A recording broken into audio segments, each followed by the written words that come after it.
Salut à tous, nouveau film. Et tu sais de quel film il s'agit? Il s'agit de Creature from the Unseen Sea, ou La créature de la mer hantée en français, ou El monstruo del mar encantando. Magnifique retourné. Lors de la dernière vidéo, j'ai totalement oublié de vous dire par qui a été réalisé le film. Et, chose amusante, enfin amusante, tout est relatif, il a été réalisé et écrit par Roger Corman et Charles B. Griffith. Et le film d'aujourd'hui a été fait par la même équipe. Génial! Sachant que Griffith, le scénariste, a joué le rôle d'un des artificiers dans Attack of the Crab Monster. Alors maintenant, du côté technique, ce film a été réalisé en 1961, soit 4 ans après les crabes, et attention, ce film est classé en tant que comédie horrifique. Ce qui doit expliquer certaines choses. Par contre, je n'ai pas trouvé le budget du film, mais si on se réfère à la qualité du film et au film précédent, il a dû avoir moins de budget. Ce qui doit expliquer encore pas mal de choses. Ah, et quelque chose d'amusant sur le film, c'est qu'il a eu droit aux mêmes publicités que Hitchcock sur le refus de pénétrer dans la salle de cinéma après début de la séance, pour ne pas spoil. Je veux pas tirer sur le char à bœuf avant de mettre mes œufs dans le panier. Je trouve quand même que l'affiche parle d'elle-même. Et pour votre plus grand plaisir, j'ai encore une version française! Et c'est grâce à la chaîne Best Horror TV, merci beaucoup. Par contre, je ne sais pas du tout si c'est légal ce que je fais. Cessons de tergiverser, vous êtes prêts pour le film contenant les meilleures lignes de dialogue jamais écrites? C'est parti. Tout commence avec une scène de scieur de chaussures où ce dernier met un papier dans la chaussette de son client. Une intro parfaite. Puis l'homme s'en va et le cireur se fait tuer. Ah ouais, c'est les risques du métier. Puis là, il y a une course-poursuite qui ferait pâlir de rage les films de James Bond. Puis l'homme lit le papier, le mange, et se déguise efficacement. Et là, voix off du personnage. Je ne l'avais jamais rencontré. Scène suivante, il va dans un bar retrouver son contact et nous sort de magnifiques répliques. J'aurais préféré la rencontrer dans d'autres circonstances. Malheureusement, elle ne connaîtrait jamais l'homme qui se cachait derrière ses moustaches. On comprend qu'il s'agit de deux espions, ils se mettent d'accord sur un plan. Puis, ils s'embrassent et il s'en va discrètement.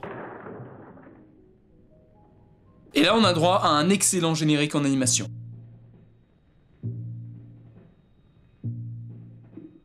Retour à la voix off, qui nous explique le pitch du film.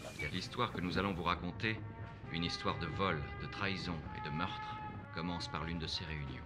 Alors tout commence avec une manigance autour de la trésorerie cubaine, ça parle en espagnol, ils embarquent l'or et là, ils sont attaqués. Enfin je crois. Attendez. Mais, scène suivante, l'espion nous dit que l'or est en possession de Renzo Capetto et nous fait une petite présentation de l'équipe. Ah, et on apprend que l'espion se nomme Sparks Moran et qu'il a infiltré le bateau. Le cerveau du groupe était Renzo Capetto, alias Capo Rosetto, alias Ratto Pazzetti, alias Zeppo Staccato, alias Shirley Lamour, Mary Bell Monahan, alias Mary Monahan Bell, alias Belle Mary Monahan, alias Monahan Mary Bell. Quoi? Voici Jack Monahan le Joyeux. On l'avait surnommé ainsi car il avait contracté un spasme musculaire dans sa joue après avoir trop regardé de films d'Humphrey Bogart. Plus incongru de ce sinistre quartet s'appelle Pete Peterson Jr., fils de Pete Peterson Sr., célèbre cambrioleur de Broadway. Pete Jr. avait hérité des talents d'imitateur d'animaux de son père, mais malheureusement, il s'était grillé tous les fusibles en imitant un crâne hurlant au pique-nique de la convention de Elk en 1942. Bref, après cette présentation incroyable, les Cubains se mettent à danser. Tout va bien pour le moment? Renzo, qui est une fiefée crapule de ouf gueudin, veut se débarrasser des Cubains, et pour ce faire, il concocte un plan digne de Scooby-Doo. Inventer un monstre qui les tuerait tous. Nous allons montrer à ces gars le plus incroyable des monstres marins qu'ils aient jamais vu de leur vie. Et pour ce faire, il demande d'aiguiser des râteaux à tomates. Aiguiser les râteaux, c'est ça? Gentil garçon. Mais Sparks les espionnait, pour dire 5 minutes après qu'il n'a rien entendu à travers la porte. Mais je n'entendais rien à travers cette porte. L'efficacité d'un homme. Puis Sparks va déployer sa radio subtilement cachée dans de faux hot dogs et des cornichons. Puis après avoir fait son premier rapport, Pete débarque et il mange les cornichons.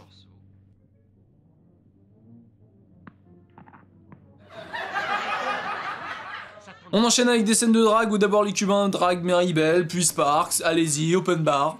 Scène suivante, un espion ne devrait jamais dormir. C'est pour ça qu'il dort. Mais pendant ce temps, on voit Renzo mettre son plan à exécution, tandis qu'au même moment, un monstre tue également un Cubain.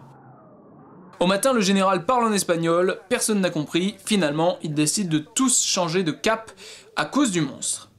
Mais qu'est-ce qu'il a dit? Sparks, dans la précipitation, crut que le cap était Bali, alors qu'en fait, c'est Puerto Rico. L'efficacité d'un homme. Bref, après cela, des gardes de côte approchent, et pour avoir l'air naturel, Renzo demande à Meribel de chanter. Meribel, chante-nous une chanson.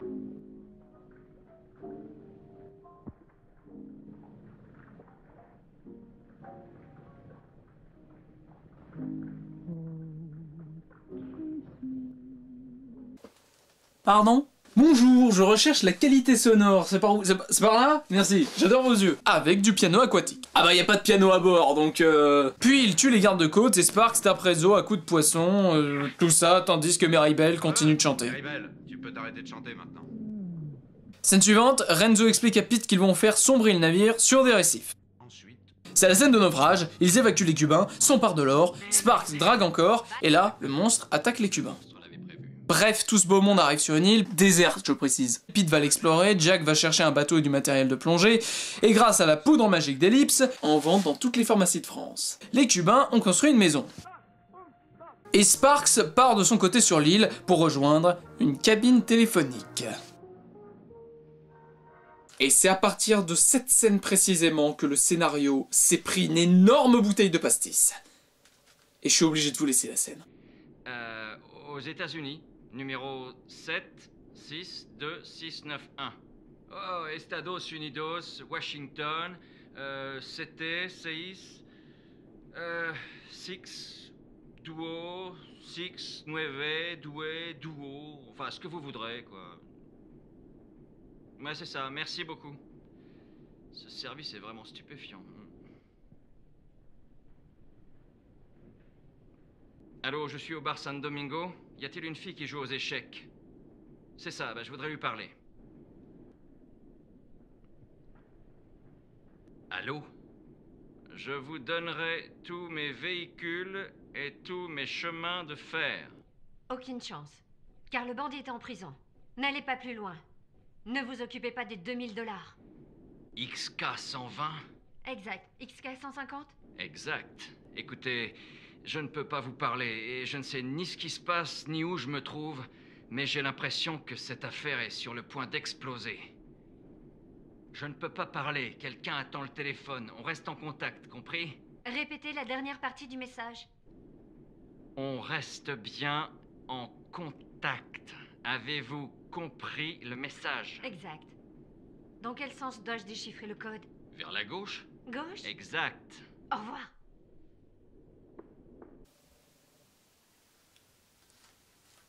Alors, qui êtes-vous? Et le pire, c'est que la fin de la scène, c'est ça.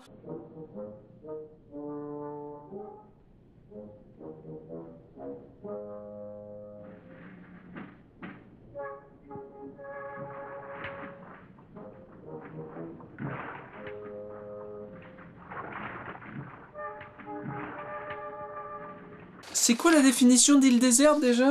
Scène suivante, Pete rencontre une femme et...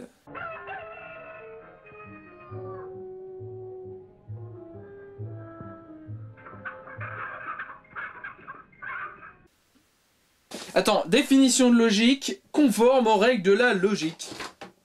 C'est cohérent. Bref, notre cher Pete présente Porcina à ses amis et ils se sont fiancés. Oh non. Attendez, je suis sûr que le film peut mieux faire. Jack le Joyeux ramène du matériel et une fille, car apparemment, on adore les îles désertes par ici. Carmelita, je voudrais te présenter Renzo Capetto. Bref, scène suivante, la nouvelle copine de Jack rencontre Sparks, et puis l'embrasse. Quoi? Ensuite, ils sont 35 sur le bateau et ils plongent chercher le trésor. Scène sous-marine avec des poissons qui passent devant l'écran, et Renzo en profite pour tuer des Cubains en faisant encore le monstre. Ensuite, la copine de Jack lui dit qu'elle aime Sparks, il veut se suicider, mais Porcina lui dit « il faut pas !» et il lui répond Bah pourquoi pas? Bref, elle va lui faire rencontrer sa fille, nommée Mango, dont il tombe amoureux. Monsieur Jack le Joyeux, cette fille est ma fille adorée. Elle s'appelle Mango. Mango. Je crois que moi et le film, on s'est pas très bien compris sur le terme d'île déserte. Ah, et il y a une baston entre Pete et le mari de Porcina. Puis, Jack et Pete se mettent d'accord pour garder l'or pour eux. Et là, ils vont tous se baigner. Mais pendant que ça replonge, Mango se fait attaquer par le monstre. Et... fondu. C'est la dispute entre Jack et Renzo, qui l'accusent d'avoir tué Mango. Et là, tout le monde veut régler la situation. On replonge encore, et là on voit le monstre qui flotte au-dessus d'un reste pathétique de crâne qui avait appartenu à Mongo. Ah, c'était ça l'excroissance! Bref, ça tue des Cubains et Jack meurt de la main du monstre. À la surface, Sparks drague encore Maribel, mais elle veut pas, elle le repousse, puis il nous dit... C'était le crépuscule. Je le savais, car le soleil commençait à se coucher. Merci Sparks. Et là, Sparks embrasse sa copine, s'enfuit avec elle, et le monstre débarque sur le monstre et tue tout le reste du casting. Voilà, là, on peut dire il déserte. Scène finale. Oui, ça existe. On voit Sparks et sa copine sur la plage, ils s'embrassent et elle lui dit qu'il est très intelligent. Meilleure blague du monde. Et là, on voit que l'argent est en possession du monstre. Et sur un plan aquatique du monstre, c'est la fin. Et voilà, c'était The Creature from the Haunted Sea. Comme je vous l'ai dit, il est classé en tant que comédie et je pense que ça se comprend. Mais à mon avis, ce scénario du non-sens tient du fait qu'il devait pas avoir un super grand budget. Et si je découvre le contraire ou que quelqu'un me le dit, eh ben, j'y comprends plus rien. Et en plus, comme vous avez pu le constater, le scénario tient plus du Scooby-Doo qu'autre chose. Le costume également. Mon avis, c'est que le monstre a été rajouté plus tard à la réécriture du scénario. Ou alors c'est qu'ils ont frappé leur machine à écrire à coups de tondeuse à gazon, les deux sont possibles, mais je vous conseille vivement de le regarder par vous-même car c'est une vraie expérience à vivre. Parfaite pour les soirées entre amis ou avec votre copain-copine, le lien est dans la description. En tout cas, j'espère que cela vous aura plu, on se retrouve pour une prochaine vidéo, d'ici là, à la prochaine.